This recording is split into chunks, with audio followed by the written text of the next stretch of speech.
এক বেলতলাতে এই ন্যাড়া বুদ্ধিজীবী সুশীল এই জাতিকে কয়বার নিয়ে যাবে? ৭৪-এর বাকশালী সংবিধান, হাসিনার ফ্যাসিজম, এসব তো আসমান থেকে নেমে আসে নাই।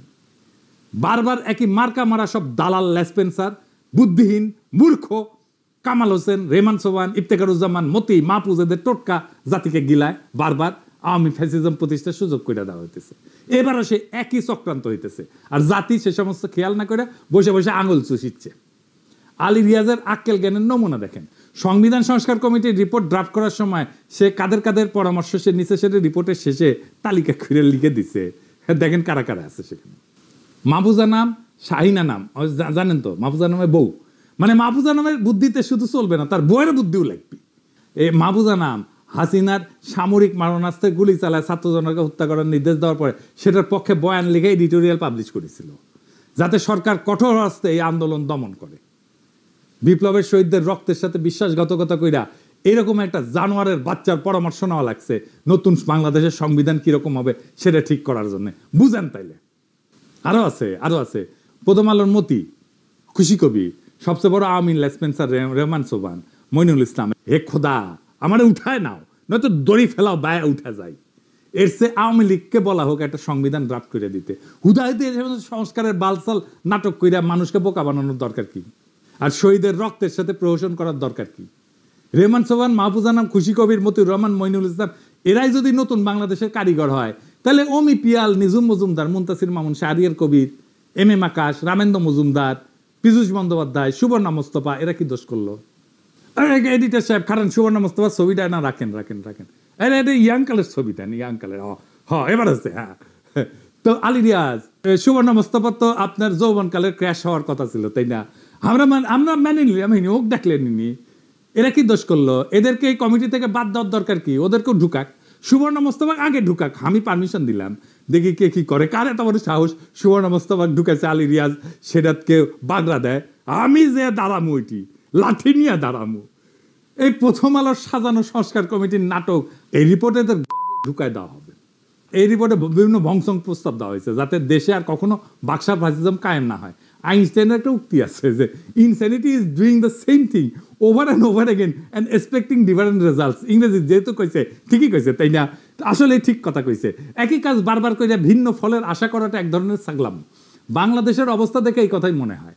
একই কবিরাজের দেওয়ার টোটকা জাতিকে বারবার গিলাইতেছে, বারবার আওয়ামী লীগ আর ফ্যাসিবাদের ফিরে আনা হইতেছে।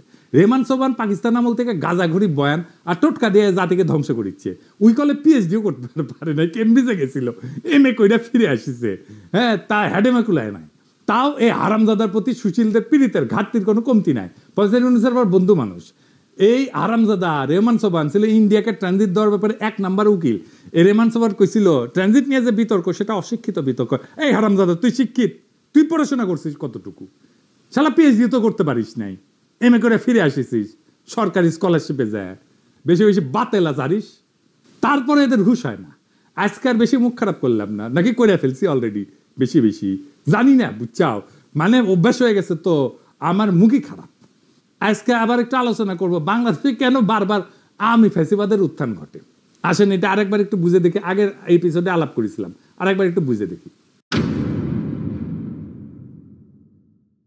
একটা রাষ্ট্রের 3টা অঙ্গ থাকে, একটা এক্সিকিউটিভ, লেজিসলেটিভ আর জুডিশিয়ারি। এই 3টা অঙ্গের সমন্বয়ে একটা রাষ্ট্র গড়ে ওঠে।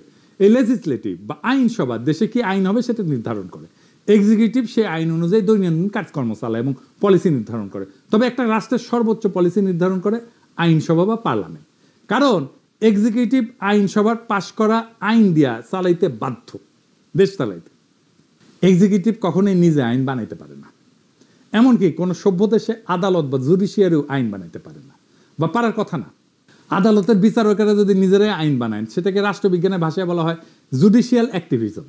এই জুডিশিয়ারি কাজ হইতেছে এক্সিকিউটিভ যাতে নিজের এখতিয়ার বা জুরিসডিকশনের অতিক্রম করিয়া অর্ডার জারি করতে না পারে সেটা দেখা। এর সাথে দেশে আইনসভা দিয়ে পাশ করা আইনের উপরে ভিত্তি করে বিভিন্ন কেসে সেই আইন অনুযায়ী রুলিং দেওয়া, আর দেশের সেই আইন অনুযায়ী ফৌজদারি এবং দেওয়ানি বিভিন্ন মামলার কার্যক্রম পরিচালিত করা। এটাই হইতেছে জুডিশিয়ারির কাজ। এখন আওয়ামী লীগ বিগত 15 বছর দেশে ফ্যাসিজম আদালতের মাধ্যমে কিন্তু প্রতিষ্ঠা করেছে। এটা মাহমুদুর রহমান কিন্তু বলে, খালিল হকের মতো দালাল প্রধান বিচারপতি দিয়ে হাসিনা নিজের ইচ্ছা মতো যা খুশি রুলিং জারি করায়। আওয়ামী লীগের সমালোচনা করা, যাকে তাকে আদালত অবমাননার মামলা দেওয়া। এদেশে আদালত এখন ঠিক কি কাজ করে তা বোঝার জন্য আইন পড়তে হয় না, পত্রিকার ফেসবুক স্ক্রল করলেই চলে। মানুষ ভাবে আদালত বিচার করে না ভাই, এই আদালত ইতিহাস লেখে, এই আদালত পোস্টার বানায়, কবিতা লেখে, স্লোগান বানায়, পাঠ্য বই সম্পাদনা করে, ক্রিকেট টিম নির্বাচনে মত দেয়, আদালত রুল দেয় 15ই আগস্ট হইবে শোক দিবস, 7ই মার্চ হইবে জাতীয় ঐতিহ্য, জয় বাংলা হইবে জাতীয় স্লোগান, স্বাধীনতার ঘোষক হইবে শেখ মুজিব।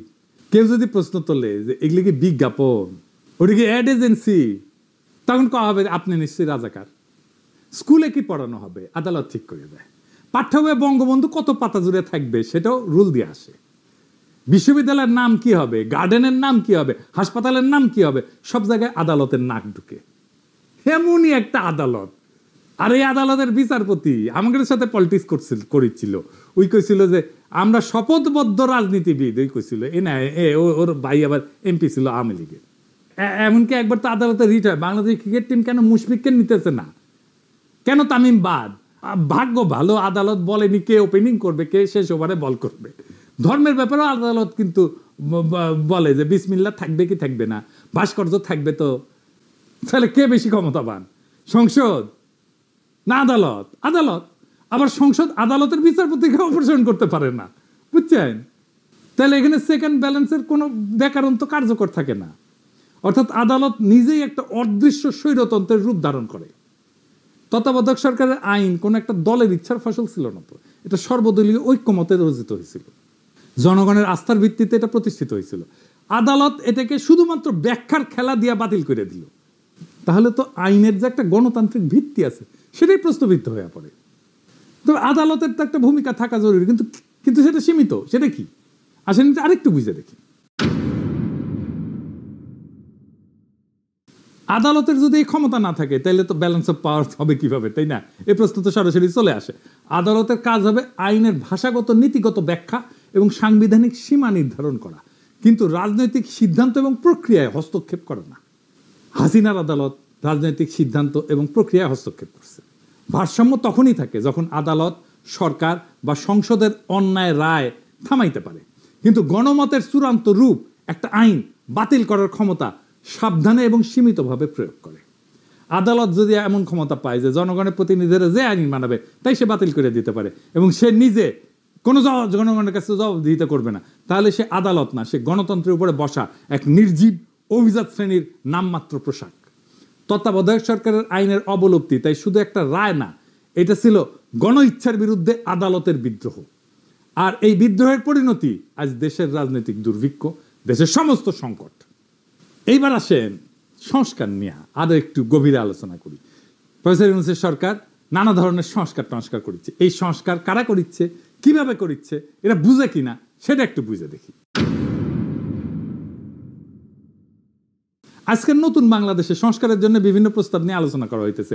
আবার যাতে বিগত 15 বছরের ফ্যাসিবাদ, 72 বা 75 সালের ফ্যাসিবাদ বাকশাল বাংলাদেশে পুনরায় প্রতিষ্ঠিত হইতে না পারে, সেজন্য নানা পক্ষ নানা মত প্রস্তাব নিয়ে আলোচনা করতেছে। এটার জন্য প্রফেসর ইউনূস একটা ঐক্যমত কমিশন করেছেন। সেটার সদস্য হচ্ছে আলী রিয়াজ, বদিউল আলম মজুমদার আর ইফতেখারুজ্জামান, তিনটা মাল, প্রথম আলোর মার্কা মারাল স্পেন্সার। এরা কি ধরনের প্রস্তাব দিতে পারে সেটা না বললেও চলে। হ্যাঁ, ইফতেখারুজ্জামানকে আমি বাম্বু দিছিলাম না, একবার দিছিলাম না, মনে আছে না? হ্যাঁ, ওরা এনে বসায় দিচ্ছে প্রফেসর ইউনূস। প্রথম আলো এইসব সুশীল প্রগতিশীল মালদের দিয়া 111-এর পরে সংস্কার করাইতে গেছিল। তখনকার ভারতের দালাল মঈনুদ্দিন ফখরুদ্দিন সরকার একই সুশীল প্রগতিশীলদের টোটকা প্রস্তাব দিয়া অধ্যাদেশ জারি কইরা বিভিন্ন সংস্কার করছিল, যার প্রত্যক্ষ পরিণতি হচ্ছে হাসিনার ফ্যাসিবাদ।